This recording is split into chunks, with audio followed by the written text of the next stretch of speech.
So what I'd like to show you guys is how to actually teach that, how to do it, what to expect when we do it correctly. So what we're going to be doing now is how to teach it, how to show it, and a good drill too on top of that to actually get a kid to understand what that is as well. Especially at a younger age. The earlier you teach it, the better off they'll be able to create that later on. Okay. Oh, what we're going to do is talk about power position. Again, leg drive is this. It's a push. It's a push. So I'm extending from the ankle to the knee to the hip. I'm extending all of that. And what I'm also doing at the same point in time, how I talked about the difference between the two, and one is foot turn. I'm still actually now going to turn the foot. So the drive part is just the push. Is what I want to like make sure I'm creating off of all that weight staying back. So take a box, take a chair, take a bucket, take a cinder block, take whatever you guys got, even a step. Theoretically, like if you're in a stadium, you could use some steps too off to the side by the track. Put your foot up, get in that power position. I'm going to be right here, weights back.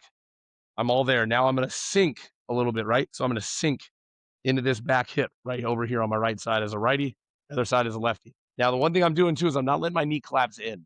Okay. The moment I let my knee do this, I've lost a good chunk of my power because the moment it goes in, now I just only have that much push to get forward. So I want to keep that, and we'll talk about another facet of pitching mechanically that allows us to get into that position every time. It's very simple to do, but it's vastly important later on. So I'll get here, knee tracks down through the shin into the foot. My weight staying to the middle back part. I'm up against that edge because see how there's an edge here? There's an edge right there on the rubber too. Same up there on the mound. There's an edge, and I want to use that to my advantage. So I'm here in that power position. Everything's back and loaded. Now all I'm going to do is I'm going to push, turn. Now, what we need to do though too is it's not a push up.